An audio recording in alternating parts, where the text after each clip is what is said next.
Assalamualaikum warahmatullahi wabarakatuh. Apa kabar sahabat beriman? Selamat datang di Magenta Islam. Salat merupakan tiang agama yang menjadi kewajiban setiap muslim yang beriman untuk melakukannya. Seorang muslim tidaklah bisa mencium wangi surga Allah Subhanahu wa taala bila tidak menunaikan salatnya. Kewajiban dalam melaksanakan sholat merupakan perintah langsung oleh Allah Subhanahu wa taala kepada seluruh umat di dunia. Dari melaksanakan sholat kita bisa mendapatkan perlindungan dari godaan setan yang ingin menjerumuskan kita ke dalam api neraka. Namun dalam pelaksanaan sholat ada beberapa hal yang dapat membuat sholat menjadi tidak sah. Apa sajakah itu yang menyebabkan sholat menjadi tidak sah, sahabat beriman? Kalian juga bertanya-tanya sekarang? Temukan jawabannya dengan menyimak video ini hingga akhir. Berikut tinggalkan sholat tidak sah jika masih mengerjakan ini, versi dari Magenta Islam.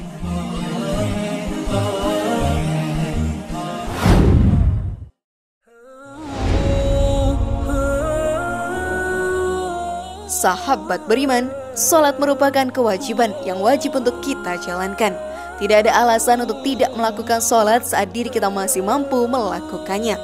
Akhirat merupakan tempat dihitungnya amal perbuatan kita selama hidup di dunia ini. Surga dan neraka telah menunggu kita. Sholat merupakan amalan pertama yang akan dihitung nantinya. Surga pun akan menyambut bagi umat yang mempunyai amalan sholat yang baik. Sebaliknya, neraka akan memakan mereka yang lalai akan ibadah sholatnya.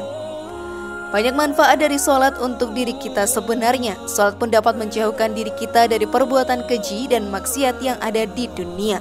Godaan dari setan yang terus dilancarkan kepada orang-orang yang beriman membuat kita membutuhkan perlindungan. Sholat dapat menjadi tameng pertama dalam melindungi diri kita dari godaan setan yang terkutuk. Selain itu, jika kita melakukan sholat, diri dan batin kita akan menemukan ketenangan juga. Setan menggoda setiap umat muslim di setiap saatnya. Banyak godaan yang datang dari setan yang menimbulkan rasa enggan untuk melakukan kewajiban sholat kita. Begitu juga membuat diri kita melakukan hal-hal yang mampu membatalkan sholat. Lalu apa saja perbuatan kita yang membuat sholat menjadi tidak sah, sahabat beriman? Dan bagaimana hukum Islam memandang semua ini? Maka mari kita bahas lebih dalam. Namun sebelum lanjut, klik dulu tombol loncengnya supaya kita tetap bertebar syiar melalui channel ini. Mari berbagi pengetahuan dan ilmu yang bermanfaat. Amin ya robbal alamin.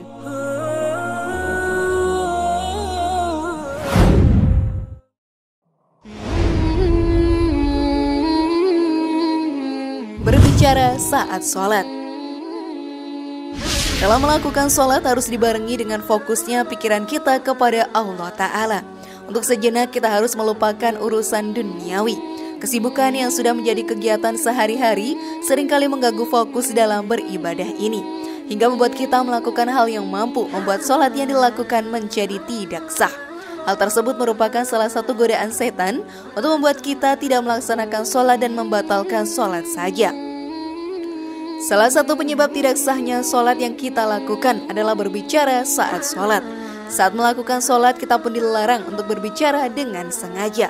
Kita hanya diperbolehkan untuk bicara dalam hati, bacaan surat-surat dalam Al-Quran, bacaan sholat, doa dan juga zikir. Semua itu ditunjukkan untuk Allah Subhanahu wa ta'ala, seperti yang dijelaskan pada hadis riwayat Muslim yang berbunyi, ingatlah sholat itu tidak pantas di dalamnya terdapat perkataan manusia. Sholat itu hanya tasbih, takbir dan bacaan Quran. Dalam sholat pun kita juga harus khusyuk dalam memusatkan semua pikiran hanya untuk Allah Ta'ala, seperti yang dijelaskan dalam Al-Quran surat Al-Baqarah ayat 238 ini. Peliharalah semua sholat dan sholat wusta, dan laksanakan sholat karena Allah dengan khusyuk. Sholat merupakan komunikasi antara jiwa kita dengan Allah Ta'ala. Sudah sewajarnya sahabat beriman, kita harus fokus dan memusatkan pikiran hanya untuk Allah Ta'ala saja. Tidak ada waktu yang lebih berharga selain waktu melaksanakan sholat kita. Sudahkah kalian melakukannya?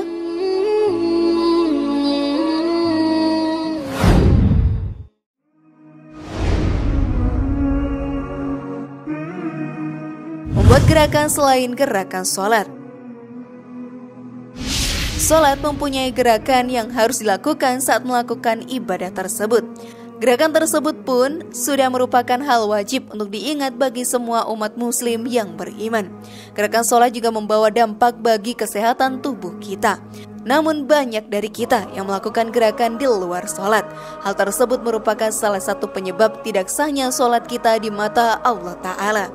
Menurut ulama, kita dibatasi untuk melakukan 3 gerakan di luar sholat, sebagaimana yang dijelaskan pada hadis riwayat Abu Daud yang artinya, hal ini sebagaimana pernah terjadi pada Nabi SAW. Ketika itu datang malaikat Jibril, sedangkan Nabi SAW sedang melaksanakan sholat berjamaah dengan yang lainnya. Lalu Jibril memberitahukan bahwa di sendal beliau ada najis. Lantas Nabi SAW mencopotnya, sedangkan beliau sedang sholat dan beliau terus melanjutkan sholatnya. Namun tidak semua gerakan dilarang ya sahabat beriman. Beberapa gerakan boleh dilakukan, seperti seseorang yang sholat lalu menemukan najis yang ada di pecinya atau penutup kepalanya. Orang itu pun diperbolehkan untuk melepaskan penutup kepalanya, lalu bergerak untuk menutup saf yang kosong.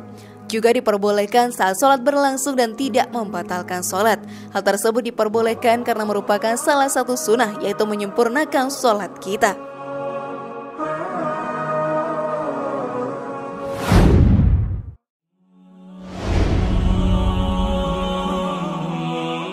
Najis yang tertinggal di pakaian atau badan. Suci dari hadas besar dan kecil merupakan salah satu syarat wajib dalam melakukan sholat. Selain suci badan, pakaian yang dipakai saat sholat haruslah suci dari najis. Kesucian menjadi faktor yang diperhatikan. Banyak dari orang yang melakukan sholat tanpa mengetahui kesucian pakaian yang dipakai saat sholat. Hal tersebut pun dapat membuat sholat yang telah dilakukan akan tidak sah dan tidak dihitung pahalanya. Sungguh sia-sia, bukan? Untuk para wanita, saat masa haid datang tidak boleh melakukan sholat karena dalam masa tidak suci di tubuhnya. Hal tersebut pun dijelaskan pada hadis riwayat Bukhari dan Muslim yang berbunyi, jika datang haid maka tinggalkanlah sholat. Jika darah haid tersebut sudah berhenti, maka mandilah dari darah tersebut lalu sholatlah. Hal tersebut sudah menjadi sewajarnya kita lakukan, karena dalam sholat sahabat beriman kita akan menghadap langsung kepada Allah Ta'ala. Kesucian diri menjadi hal yang harus kita jaga sebelum dan sesudahnya.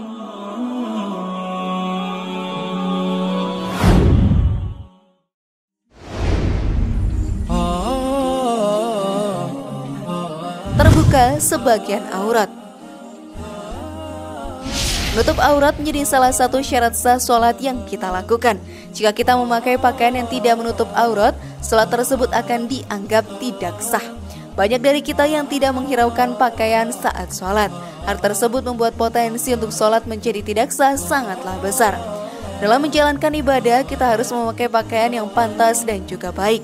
Hal tersebut pun dijelaskan dalam Al-Quran surat Al-A'raf ayat 31.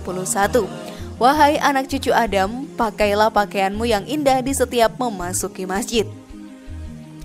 Maka dari itu sangatlah penting bagi kita untuk memakai pakaian yang terbaik, bebas dari najis dan menutup aurat saat melakukan ibadah sholat, agar sholat kita menjadi sah.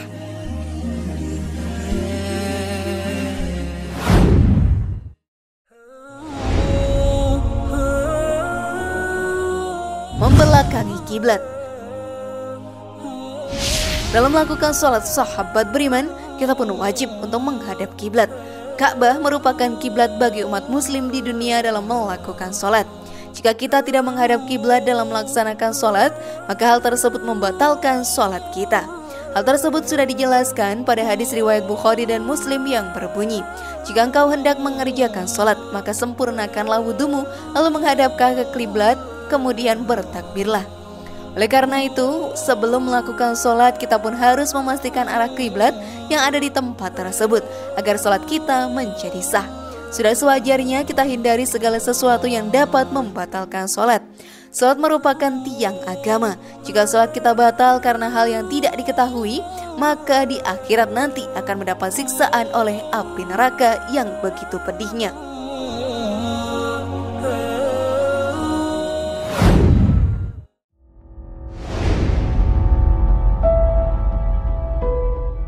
Bagaimana sahabat beriman? Sudah siapkah kalian merubah diri sekarang? Semoga informasi tadi bermanfaat ya dan buat kita berpikir lebih bijak. Mari bangun Magenta Islam ini dengan cara klik tombol subscribe, like, share, dan aktifkan tombol loncengnya. Wassalamualaikum warahmatullahi wabarakatuh, dan jangan lupa tonton video yang lainnya.